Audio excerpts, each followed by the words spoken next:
Hoje, a gente vai conversar um pouquinho sobre algo bem específico da doutrina espírita. Hoje a gente vai falar a respeito do Consolador, conhecido na doutrina como o Espírito da Verdade. Existe um capítulo no Evangelho segundo o Espiritismo, capítulo 6, que ele é chamado o Cristo Consolador. E esse capítulo, para quem tem o Evangelho, leiam esse capítulo para vocês verem. Ele reúne as mensagens mais lindas do Evangelho segundo o Espiritismo. Ele tem uma introdução, que é o que a gente vai ver hoje, que é onde ele explica para a gente essa questão do Consolador, do Espírito da Verdade, e depois ele traz 4 mensagens, uma mais linda e mais perfeita do que a outra. E a minha ideia nesse início de ano é começar os trabalhos, os dias que eu estiver aqui com vocês, trazendo em cada dia uma dessas mensagens para que a gente possa juntos entender, analisar e receber esse bálsamo no nosso coração. Então, para que a gente entenda a grandeza, a importância dessas mensagens intituladas, assinadas pelo Espírito da Verdade, a gente vai primeiro entender quem é esse Espírito. Por que esse Espírito tem tanta importância? Por que a gente dedica um capítulo do Evangelho para ele? Por que a gente tanto estuda? Por que a gente tanto fala? Porque existem tantas mensagens do Espírito da Verdade. Quem falou a primeira vez a respeito do Espírito da Verdade foi Jesus. Jesus, quando ele se reuniu com os seus apóstolos na Quinta-feira Santa, na Santa Ceia, coincidência uma quinta-feira como hoje, a última quinta-feira que Jesus esteve encarnado entre nós. Num momento, durante a ceia, Jesus tentava explicar para os seus apóstolos que ele estava indo embora, que aquilo era uma despedida, que eles não o veriam mais em carne e osso como estavam vendo naquele momento. E pensem vocês, os 12 apóstolos ali reunidos, Jesus com eles conversando e tentando explicar isso. Vocês imaginam o desespero que bateu nos apóstolos? Eles há 3 anos andando com Jesus. Todos eles pessoas simples, pessoas humildes, não eram letrados na doutrina judaica, não eram doutores da lei, não eram entendedores da lei. E 3 anos andando com Jesus, naquele momento, era um momento em que eles estavam começando a entender o que Jesus fazia. Eles estavam começando a compreender a grandeza de Jesus. Eles estavam começando a ver com os próprios olhos aquilo que Jesus fazia. Eles estavam começando a ver aquilo que eles conseguiam fazer através da fé, através de simplesmente usar o nome e acreditar em Jesus.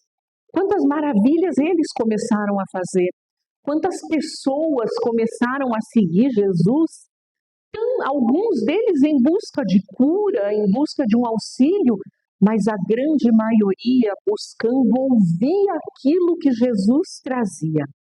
Então vocês imaginem no auge desse momento, eles na festa da Páscoa, Jesus atraindo multidões com as palavras dele, Jesus se reúne com eles e diz: então, gente, eu estou indo.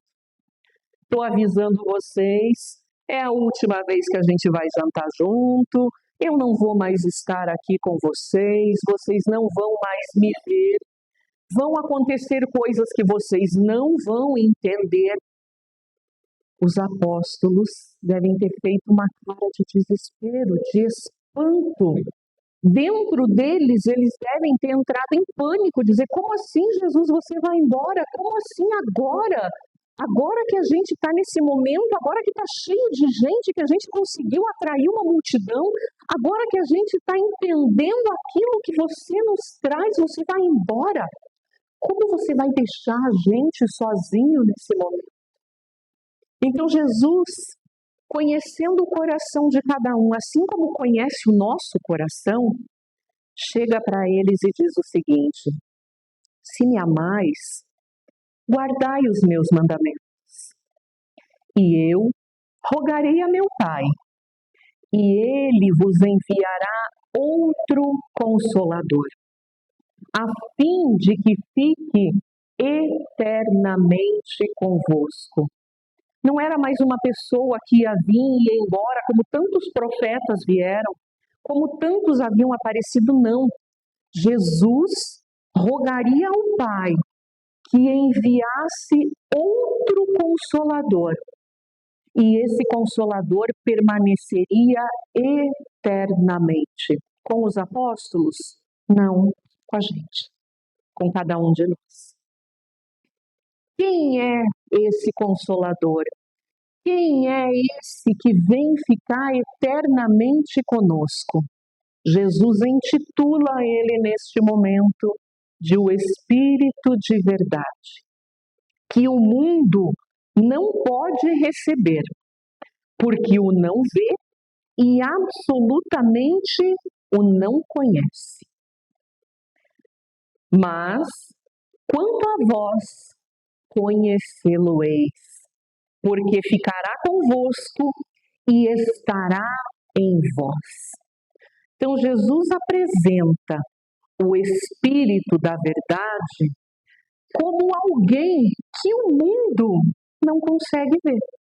Quando Jesus diz o mundo, o que Jesus está querendo dizer como o mundo? Com aqueles que enxergam somente o lado material.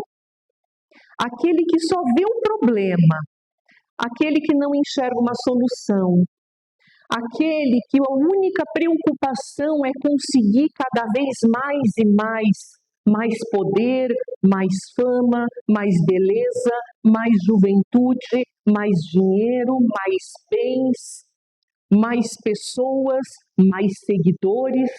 Hoje não está tão na moda isso? São as pessoas, quando Jesus fala que o mundo não o vê, por quê? Porque é o Espírito da verdade. Ele não faz parte do mundo. Ele não está no mundo material, ele não está nas coisas palpáveis que a gente vê. E esse Espírito da verdade, a gente conhece. Os apóstolos conhecê-lo-eis, ou seja, vocês irão conhecê-lo. Vocês vão conhecer esse Espírito da verdade. Por quê? Porque ele ficará convosco e estará em vós. O que Jesus... Vamos terminar de ler, né? A gente entende. Porém, o Consolador, que é o Santo Espírito, não confundam com o Espírito Santo, o Santo Espírito, o Espírito Divino, que meu Pai enviará em meu nome, vos ensinará todas as coisas e vos fará recordar tudo o que eu vos tenho dito. Então Jesus diz que ele vai, eu vou, eu preciso ir, eu preciso desencarnar, eu não posso permanecer com vocês aqui, até porque Jesus encarnado não é eterno, certo? Nenhum de nós encarnado fica para sempre, assim como Jesus encarnado também não poderia ficar para sempre. Então, no momento certo, Jesus volta ao plano espiritual, mas ele promete esse Espírito da verdade que ele chama de Consolador. O que é um Consolador, gente? Quando a gente está triste e vem alguém com um abraço amigo, com uma palavra tranquila, com um copo de água e diz: calma, vai ficar tudo bem. Aconteceu isso, mas é uma consequência disso. Vem alguém e explica para a gente aquilo que está acontecendo.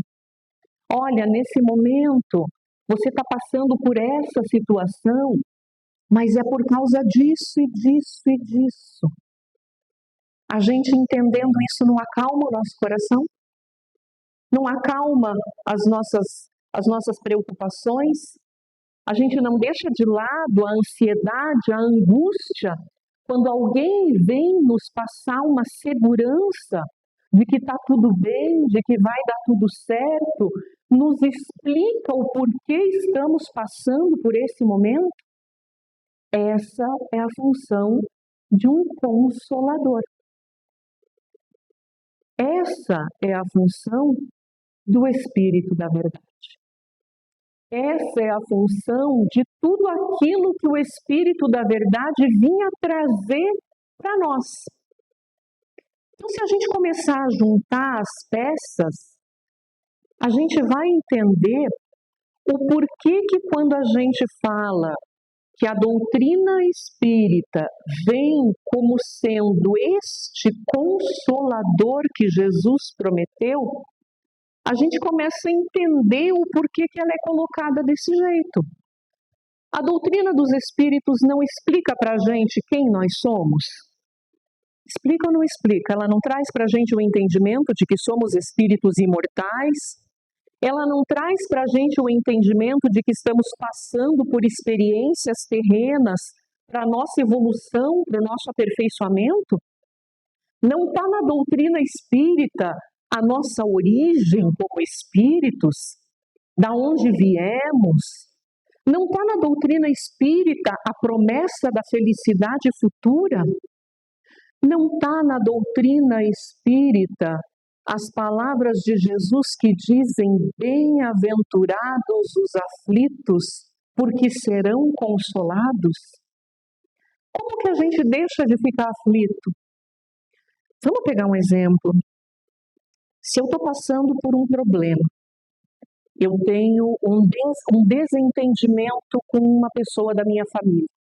Tá, vamos colocar que eu tenho problemas com um irmão. Não tem, tá, gente? Depois meu irmão vai ver, vai dizer: o que você está falando de mim? Vamos dizer que a gente tem um problema com um irmão. Encarnamos na mesma casa, na mesma família, mas nos detestamos. Nos detestamos, não consigo falar com ele vem falar comigo, é briga, briga, briga, a gente só discute, e aí isso me aflige. Eu pego a doutrina espírita, e a doutrina espírita me explica que nós nascemos na mesma casa, que nós nascemos como irmãos, para que a gente vença o ódio que a gente carrega desde encarnações anteriores, e somente como irmãos a gente poderia reencontrar a paz, o amor e a união, nem que fosse desse jeito difícil, que a gente já vinha brigando e se odiando há tanto tempo, que só o fato da gente poder ter ficado na mesma casa, passado a infância juntos, aquilo já é uma evolução para o nosso espírito. Quando eu ouço isso, não é exatamente o bem-aventurados os aflitos porque serão consolados? Ela não me explica a origem do meu conflito, não me explica o porquê aquilo está acontecendo e o porquê que isso vai mudar a minha vida, o porquê que eu tenho que lutar por esse perdão, por que eu tenho que lutar por essa amizade, por esse relacionamento?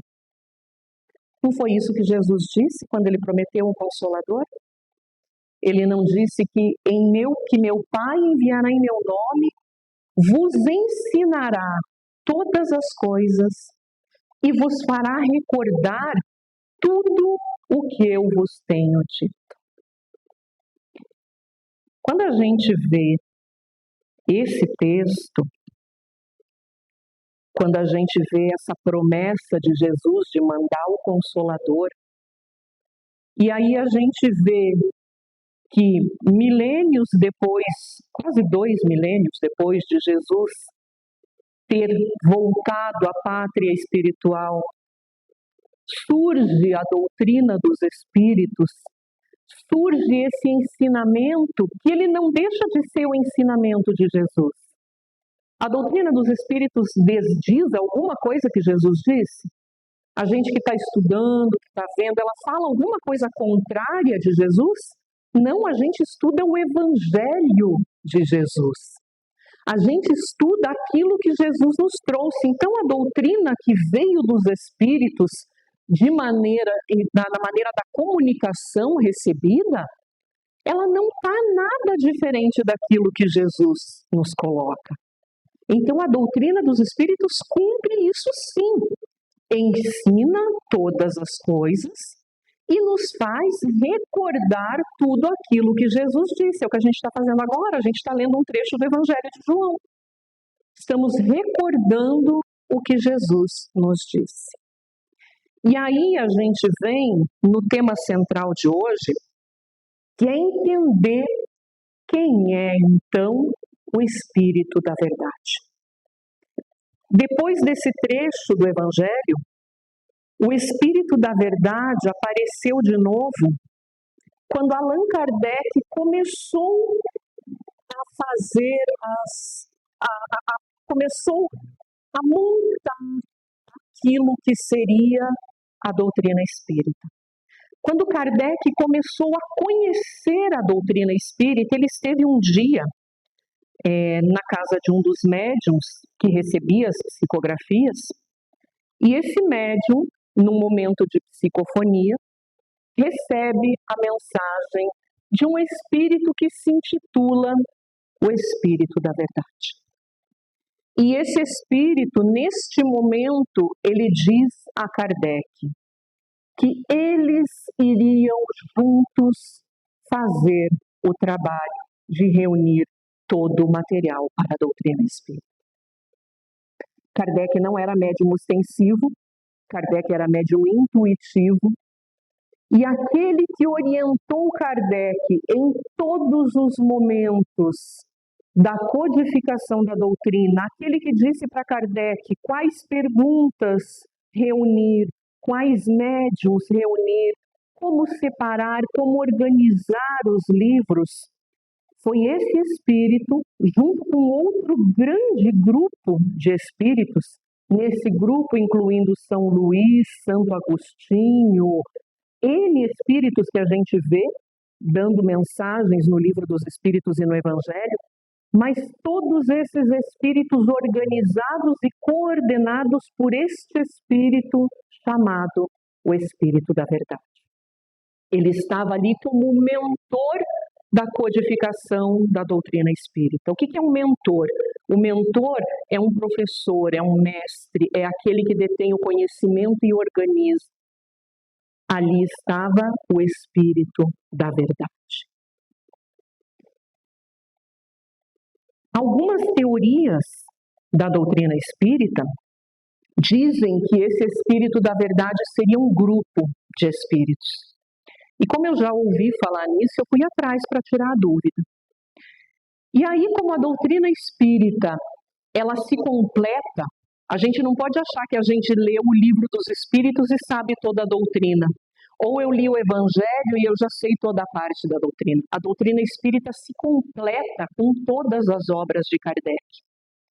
Então a gente vai ver que na Revista Espírita, em dois momentos aonde estão sendo feitas comunicações com os espíritos, eles pedem ao espírito comunicante quem você está vendo aqui na sala neste momento.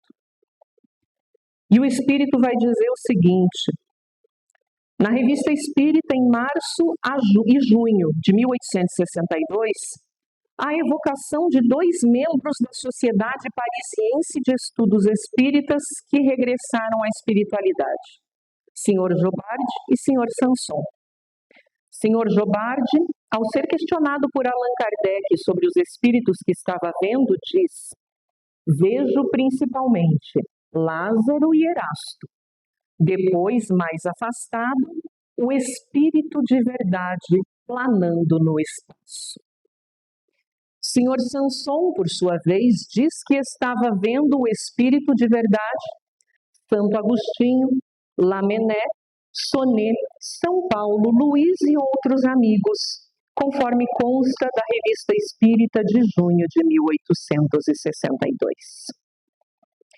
Diante dessas valorosas informações, podemos excluir a ideia de que o Espírito de verdade seja um grupo de espíritos, pois, na verdade, trata-se de um Espírito. Então, quando a gente fala no Espírito da verdade, no Espírito de verdade, a gente está falando de um Espírito. Um Espírito que vem para nos ensinar todas as coisas e nos fazer recordar tudo o que Jesus nos disse. Um Espírito que vem com a função de consolador. Vinde a mim, todos vós que estáis cansados e sobrecarregados, e eu vos aliviarei. Hoje a gente não vai ver a primeira mensagem, que não vai dar tempo, senão a gente vai ficar até sexta-feira aqui. Mas eu vou ler o início dessa primeira mensagem que a gente vai ver ou na semana que vem ou na próxima vez que eu estiver aqui, para que a gente compreenda a grandeza da doutrina espírita que nos reúne aqui hoje.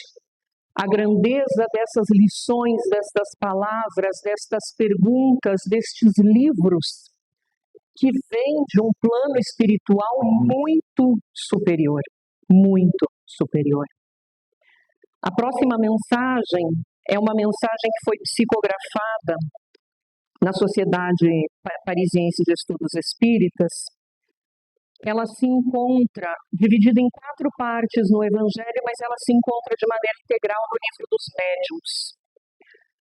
No Livro dos Médiuns, no capítulo 31, finalzinho do livro, existem algumas dissertações espíritas, algumas mensagens que foram recebidas pelos espíritos superiores. E eu vou ler o comecinho só para a gente entender de quem a gente está falando. A mensagem diz o seguinte: venho eu, teu Salvador e teu Juiz. Venho, como outrora, entre os filhos transviados de Israel. Venho trazer a verdade e dissipar as trevas. Escutai-me, o Espiritismo, como outrora a minha palavra, deve lembrar aos materialistas que acima deles reina a imutável verdade, o Deus bom, o Deus grande que faz germinar a planta e que levanta as ondas. Eu revelei a doutrina espírita. Como um ceifeiro, uni em feixes o bem esparso na humanidade e disse: vinde a mim, todos vós que sofreis. Vinde a mim, todos vós cansados e sobrecarregados, que eu vos aliviarei. Não vou continuar a mensagem para a gente poder analisar ela, mas no final tem uma nota colocada por Kardec que diz o seguinte: essa comunicação, obtida por um dos melhores médiuns da Sociedade Espírita de Paris, está assinada por um nome que o respeito não nos permite reproduzir, senão sob todas as reservas. Tão grande seria o insigne favor de sua autenticidade. E porque muito frequentemente dele se abusou nas comunicações, evidentemente falsas. Esse nome é o de Jesus de Nazaré. A única comunicação assinada por Jesus de Nazaré de todos os livros da doutrina espírita. A comunicação que nós encontramos no Evangelho assinada pelo Espírito de verdade. Aquele enviado por Deus. Aquele que um dia chamamos de Cristo. Aquele a quem chamamos de Jesus. Jesus Ele mesmo coordenou toda a codificação da doutrina espírita. Todas as mensagens, todas as observações de Kardec são por inspiração de Jesus. Jesus esteve ao lado de Kardec o tempo todo, preparando, unindo, auxiliando, coordenando todas as manifestações, todos os espíritos com todas as mensagens ditadas, trazidas e colocadas, foram coordenadas e preparadas por Jesus de Nazaré, que com todo o seu amor nos deixou aquilo que a gente não podia compreender no momento. Se hoje tem coisas que para a gente é difícil de compreender, imagina na época dos apóstolos, na época que Jesus vivia, se Jesus fosse explicar as curas que ele fazia usando o magnetismo, usando o poder da imposição de mãos, usando o perispírito e a vontade. Hoje, para nós, já é complicado da gente entender como que Jesus explicaria isso para eles. Pastores, carpinteiros, pescadores, que não tinham acesso a nenhum desse conhecimento ainda. Por que Jesus precisou esperar tudo isso? E por que Jesus não retornou ele mesmo, encarnado novamente, para trazer tudo isso? Porque do jeito que Jesus trouxe, a mensagem chegou ao mundo todo. Se Jesus voltasse, a gente crucificava Jesus de novo, não se preocupe. A gente dava um jeito. A gente ia arrumar um motivo para crucificar Jesus de novo. Então, do jeito que veio, do jeito que as mensagens são trazidas até nós, realmente aquilo que Jesus disse, ficará convosco e estará em vós. O conhecimento permanece com a gente, a fé semeada, aquilo que a gente acredita mesmo, aquilo que a gente faz parte de nós. Então a doutrina como ela veio, a doutrina espírita como ela foi colocada para nós, ela permanece conosco eternamente, como Jesus nos prometeu. Então da próxima vez que vocês abrirem o Evangelho, para fazer o Evangelho no lar ou para fazer uma leitura, abrirem o livro dos Espíritos para ler uma pergunta, para ver uma resposta, abrirem a Gênese para um estudo, a Revista Espírita para um artigo. Gente, a Revista Espírita é maravilhosa. Ela traz artigos maravilhosos, comunicações de espíritos até de outros mundos. Cada vez que abrirem isso, cada vez que olharem essas mensagens, lembrem que é um presente de Jesus. É o próprio Jesus entre nós. Sabe a volta de Jesus, que Jesus prometeu e que por tanto tempo, tanta gente esperou? É Jesus conosco, através do conhecimento, através da ciência, através da filosofia, através dos seus ensinamentos do Evangelho, que são eternos e que são imutáveis, assim como a sua palavra. Nas próximas semanas, eu vou trazer as mensagens uma por uma. Aí a gente vai entender essas mensagens que vêm para nós como o Cristo Consolador. O capítulo já leva o nome, o Cristo Consolador. O que essas mensagens vão fazer comigo nesse ano? O que eu vou levar para minha casa e o que eu vou mudar da minha vida com essas mensagens que Jesus, com tanto amor, deixou para cada um de nós. Que seja um ano de transformações. Não transformações externas, não transformações no mundo. Transformações no nosso mundo. Que a gente encontre a paz que a gente tanto procura, que a gente encontre a justiça que a gente tanto procura e que aqueles que estão aflitos sejam consolados por Jesus, nosso Mestre querido. Obrigada a todos pela atenção, obrigada por poder compartilhar com vocês esses momentos. Para quem tiver interesse, o artigo do Espírito de Verdade que eu comecei a ler para vocês saiu no Jornal Mundo Espírita desse mês. Exatamente essa semana saiu esse artigo. O Jornal Mundo Espírita é uma produção da Federação Espírita do Paraná. Normalmente lá embaixo a gente tem vários exemplares ali separados para quem quiser, e esse aqui a gente encontra na internet. Esse artigo é do Alessandro Viana Vieira de Paulo, palestrante, orador, congressista espírita da Federação.